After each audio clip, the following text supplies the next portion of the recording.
ओम नमो भगवते वासुदेवाय।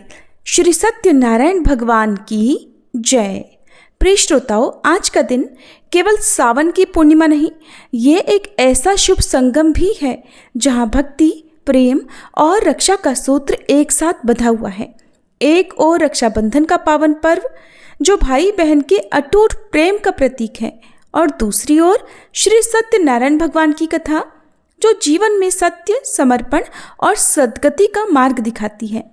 ऐसे शुभ दिन पर जब चंद्रमा पूर्ण तेज से चमक रहा है और वातावरण मंत्रों की गूंज से पवित्र हो रहा है, श्री सत्यनारायण व्रत और कथा का श्रवण करना परम सौभाग्य का अवसर है। ये वही कथा है जिसे स्वयं नारद जी ने श्री विष्णु भगवान से सुना था और जगत के कल्याण के लिए फिर धरती पर सुनाया।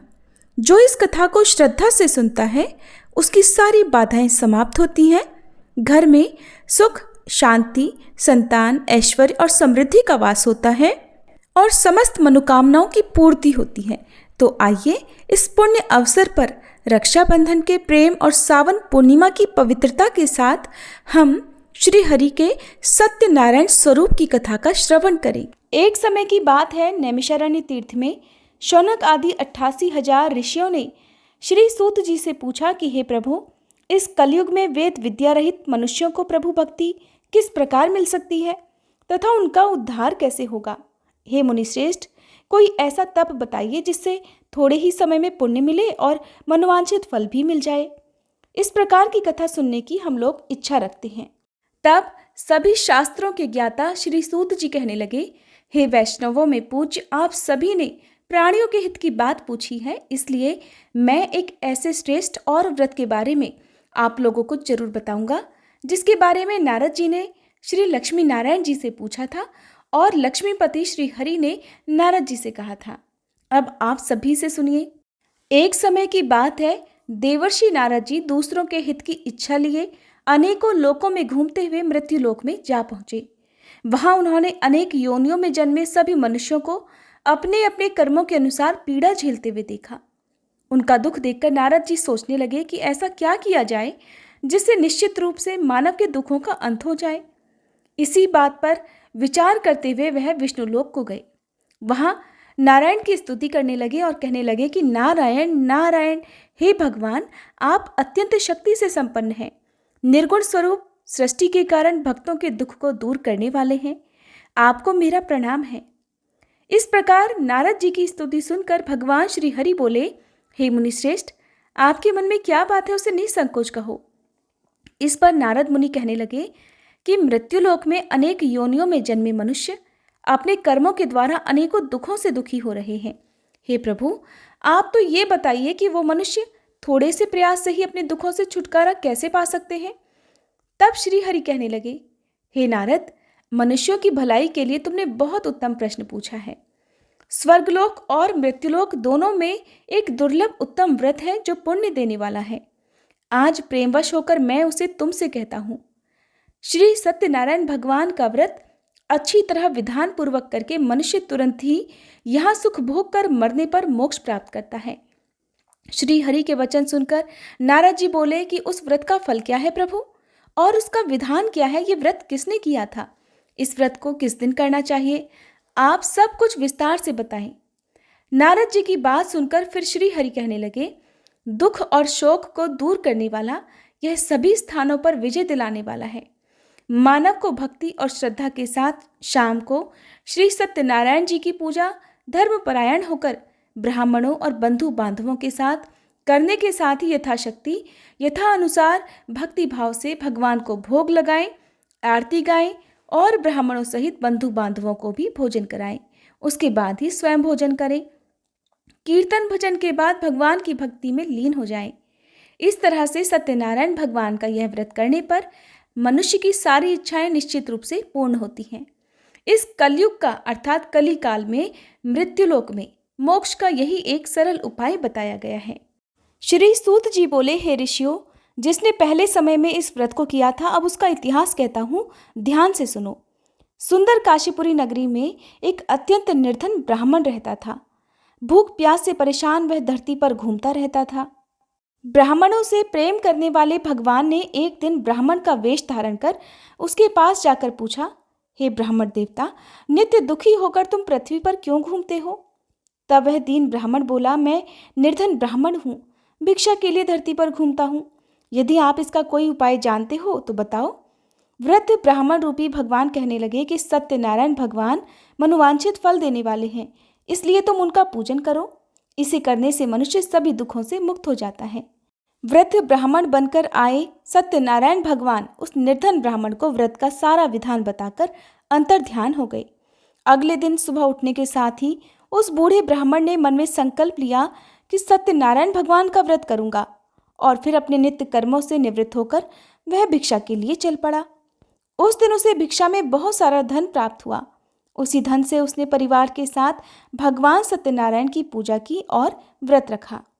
इस व्रत को करने के कुछ दिन के बाद उसके सभी दुख और कष्ट दूर होने लगे, और देखते ही देखते एक संपन्न और अनेकों संपत्तियों का वह मालिक बन गया।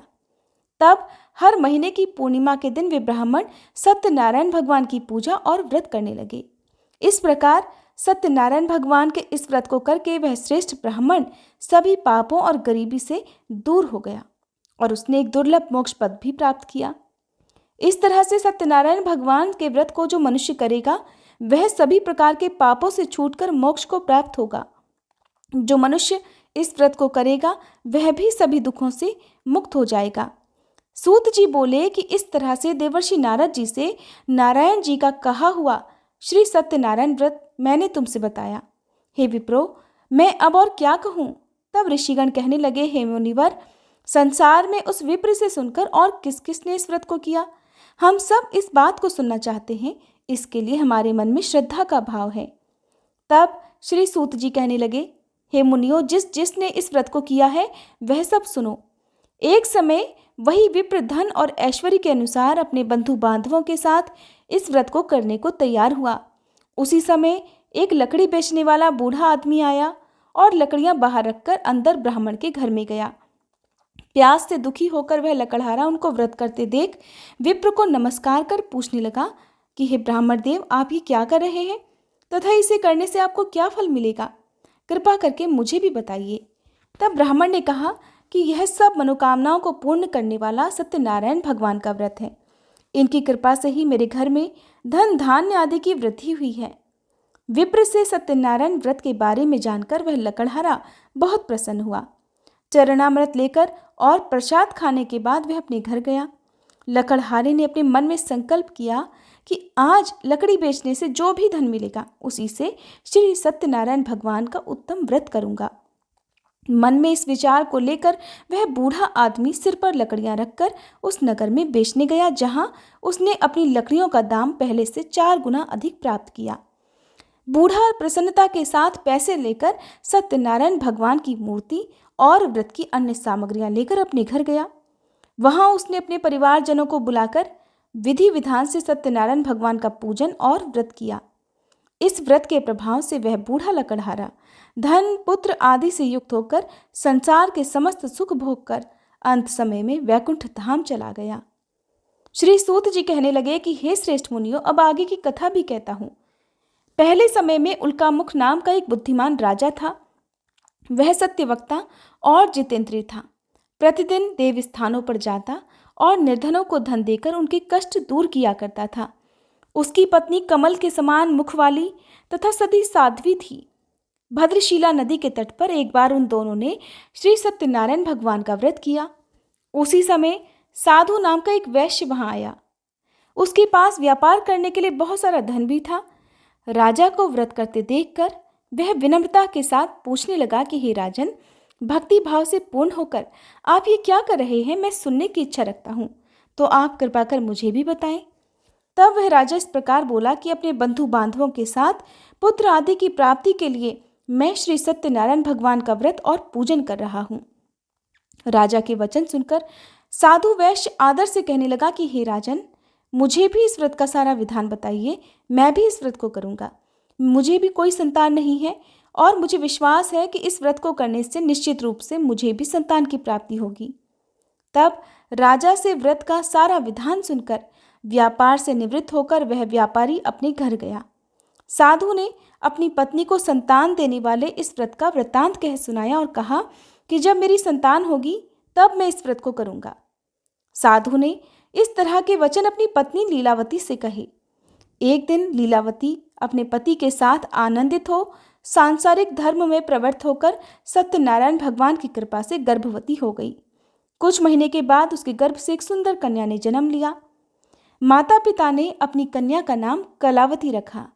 एक दिन वैश्य की पत्नी ने अपने पति को याद दिलाया कि आपने सत्यनारायण भगवान के जिस व्रत को करने का संकल्प लिया था, अब उसे करने का समय आ गया है। अब आप इस व्रत को पूर्ण करिए।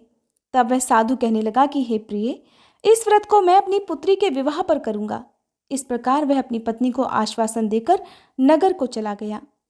साधु वैश्य ने एक बार नगर में अपनी कन्या को सखियों के साथ देखा तो उसे लगा कि अब उसकी कन्या विवाह योग्य हो गई है। तब उसने कन्या के योग्य वर ढूंढना प्रारंभ कर दिया। एक दिन साधु की बात को ध्यान में रखते हुए एक नगर में जा पहुंचा और वहां देखभाल कर लड़की के सुयोग्य वणिक पुत्र को ले आया। सुयोग्य लड़के को देखकर साधु ने बंधु बांधवों को बुलाकर अपनी पुत्री का विवाह कर दिया। लेकिन दुर्भाग्य की बात ये कि साधु वैश्य ने अभी भी श्री सत्यनारायण भगवान का व्रत नहीं किया था। इस पर श्री सत्यनारायण भगवान क्रोधित हो गए और श्राप दे दिया। अपने कार्य में कुशल साधु बनिया अपने दामाद को लेकर समुद्र के पास स्थित होकर रत्नसारपुर नामक नगर में गया। वहां जाकर दामाद ससुर दोनों ने मिलकर चंद्रकेतु राजा के नगर में व्यापार करना शुरू कर दिया। एक दिन भगवान सत्यनारायण की माया से एक चोर राजा का धन चुराकर भाग रहा था।